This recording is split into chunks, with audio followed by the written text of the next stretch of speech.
Kuvele okusha ngodaba lukaJabulile waseNazaretha ePinetown owashawa udrayiva wetekisi wamkhipha amehlo.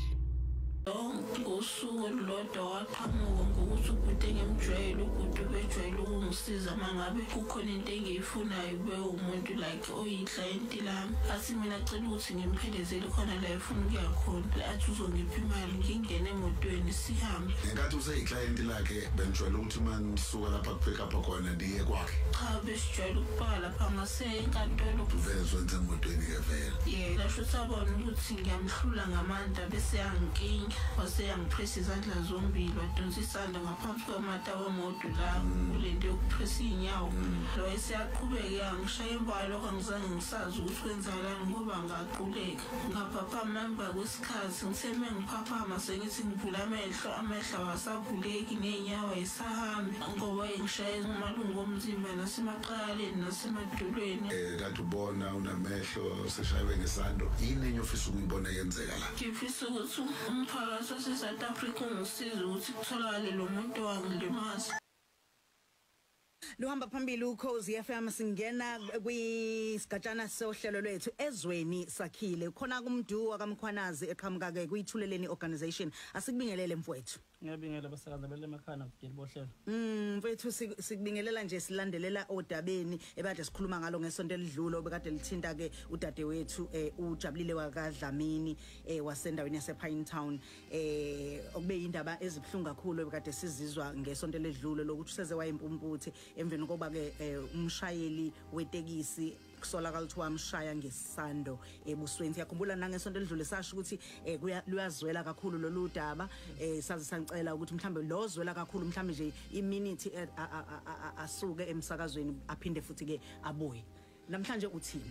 Yebo impela kunjalo salenza udaba last week, so sikubona ukuthi kubalekile njengomsakazo ukhozi kanye nengosi Ezweni Sakhile nithuleleni ukuthi sibuye silethe feedback ngoba kube kuningi kakhulu ukukhuluma okuvelile after season show. Yeah. Kwamaphoyisa ayaconfirm ukuthi 2 umuntu seboshiwe. But kuthe ngolesithathu kuyale kwase nabantu abangithintayo taxi driver nomndeni wakhe lo uthi uboshiwe.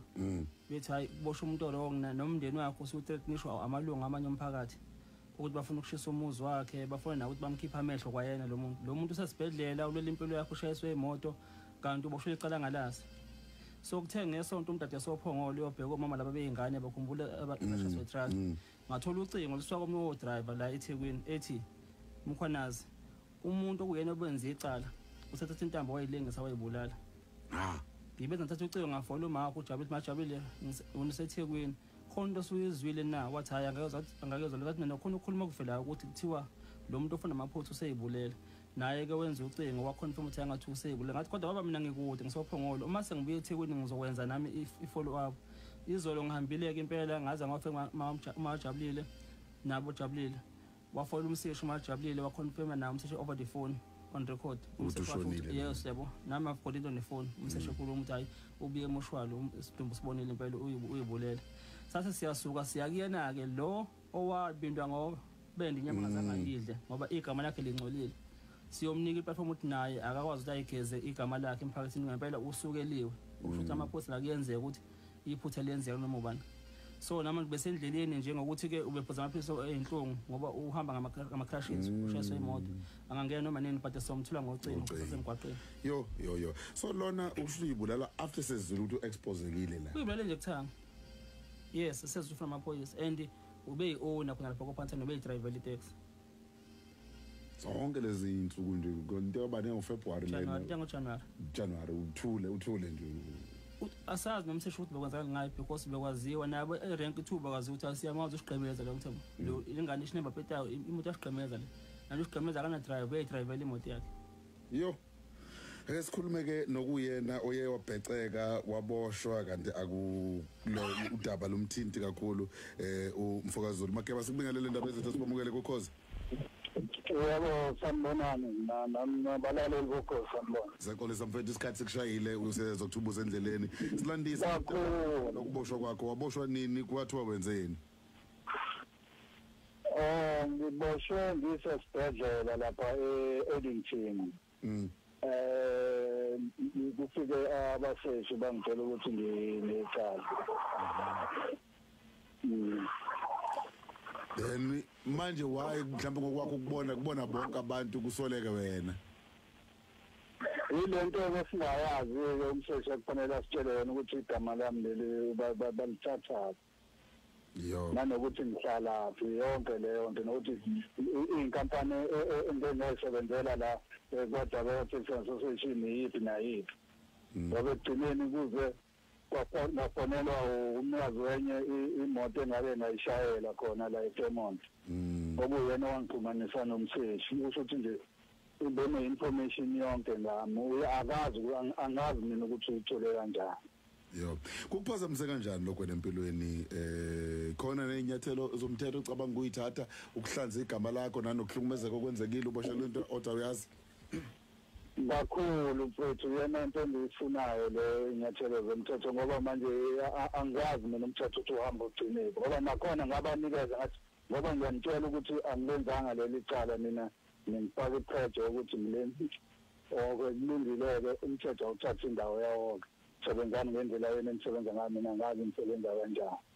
Yo no mfowethu siyabonga mina ukuthi sizwe side lakho nawe nazi insolo zokuthi lo okusolakala ukuthi uyena ngempela kubenzele usezibulele emhlabeni wathatha umphefumulo wakho ukuzetheni kuwena lezi ndaba mayifika ay zingiphathe kakhulu ngoba bekufanele ahambe ayobhekana nengalo yomthetho khona ezosichazela kahle ukuthi ubekwenze njani noma mhlawumbe ingane yasifihlela ukuthi yenzani kuyena sazi sazi ukuthi kwenzekeni kuze kufike kuleso simo abafike kusona ngoba yena umuntu engimaziyo esisebenza naye obengenankinga nje nabanye abantu singazi ukuthi-ke ingaphakathi lakho lo muntu linjani. Okay mfowethu nasiyabonga kakhulu ukuthi ukhulume nathi kukhozi. Okay yomela sitholeke umuntu abakhulumela ke abantu abazi umthetho ukuthi yini mfowethu angakwazi ukuyenza esimene esinjengalesi. Ngikhumbula ngangise-Pine Town emgaqweni bengihlala emgaqweni e-Pine Town ngingahlali ekhaya. Wenzani emgaqweni? Bengihlala khona nje ngingahlala ekhaya nginginga nehluphayo. Usebenza emgaqweni? Yebo sibhema nama-drugs. So ubhuti lo ngosuku olulodwa waqhamuka ngokuthi ubhuti engimjwayele ubhuti ubejwayele ukungisiza uma ngabe kukhona into engiyifunayo bewumuntu like oyiklayenti lami. So nami ngingathuki uma ngabe eqhamuka ngithe ngithi ngiyajika ekhoneni uma ngabe ungenabo-freeway eThekwini ngibona imoto ipakile imhlophe engingayijwayele angajwayele futhi ukufika ngayo angiqhwebe ngihambe ngekuyena uma ngimbuza ngithi ufunani athi mina acela ukuthi ngimphelezele khona la efuna ukuya khona ngokuthi nami ngumuntu engenankinga naye ngimjwayele athi uzongipha imali ngingene emotweni sihambe mesihamba singayi la sijwayele ukuya khona umgaqo sikuthatha okunye umgaqo uma ngabe ungathi uye-Hillcrest sihambe njalo ngo-Hillcrest sihambe njalo ngibuza ukuthi siyaphi athi mina ngingakhathazeki asalandi ngithi cha sihambe ithe uma ngabe ifika ngasepholophone engathi uya ngasentsongweni ngimbuze ngithi kanti siyaphi mina angiye emobeni ngoba lapha kujwayele ukutholakala abantu befile athi mina awukusukela nini ungibuza lowo mbuzo usuyangisaba yini. Okay ngizela ukubamba lapho ngadini ngenkathi useyiclient lakhe benijwayele ukuthi uma nisuka lapha ku-pick up khona niye kwakhe uma niyobhukha indawana thizeni? Cha besijwayele ukubhala lapha ngasenkantolo khona usipawu lapha eceleni. Bese kubaya vele sonke emotweni-ke vele. Yeah. Okay kulungile bafuna ukuthi udlule kuloko yes then ngifuna ukubheka ukuthi besisingakanani isikhathi eseyiclient lakho ngoba ngibuka indlela ubumthemba ngayo nawe mayeqhweba ukuthi awunakuthuka kho umuntu ocela ukuthi akuphelezele makugade makusawenziwa leyo nto usuphelile 3 years ngimazi. Yo Jeremy wabika amaphoyisa okay asiqale ngawe usushiyiwe lapho esekushayile njengoba desha umdu uwenza kanjani awusaboni ukuthi ukwazi ukuthi uTotobo uzofinyelela uthola khona usizo? Yebo so ngathi mase sengene emobeni-ke wavula isicapha athi angihle emotweni ngize ngala ngakuyena uma ngiyehla ngize ngala ngakuyena aqale angishaye ngibona ukuthi uyangishaya nami ngizama ukulwa and akayenzi lento lejwayele ukuthi iyenzeke uyashaya nje.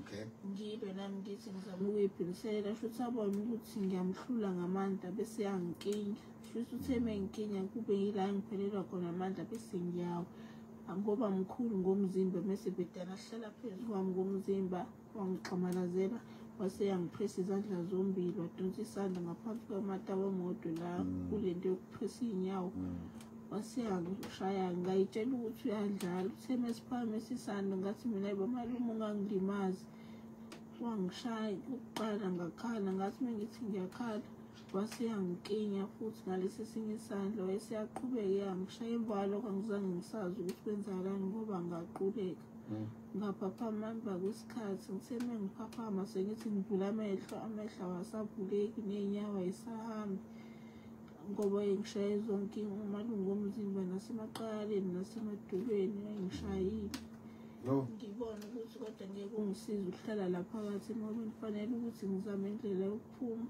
ngizame ukugaqa ngamadolo ngibona ukuthi ngiyagaqeka ngilalele iy'moto ukuthi iduma ngakuphi uma ngabe lezi imoto iduma ngala ngishone ngakulelo sayidi ngaze ngafika ngaphezulu ngithele ngifika ngaphezulu ngase ngiphelelwa amandla ngiyawo ngathi kodwa uNkulunkulu ngicela ukuthi ungisize noma ngathiwa ngiyafa kodwa ekhaya bawuthola umzimba wami noma ngingasaphelanga la phakathi emobeni bese ngizwe imoto iduma ngimemeze kakhulu ngithi ngicela ningisize ngizwe izwi lomlungu mase ngikhuluma isingisi ngithi help mase umlungu yezwa ukuthi khona umuntu omemezayo basho ukuthi khona umuntu omemezayo mase i-ambulensi yafika yangithatha.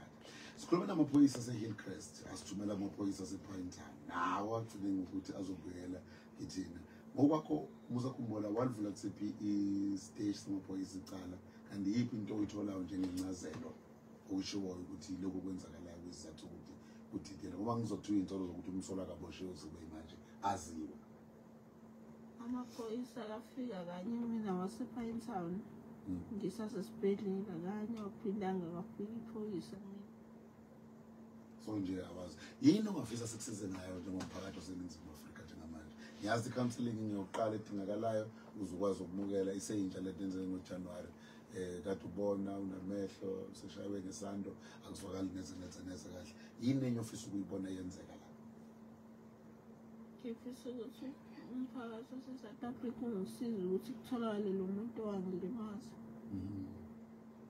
ukwazi kwakho usahlala lapha ehlala khona yebo uhlale 316 eClermont okay yebo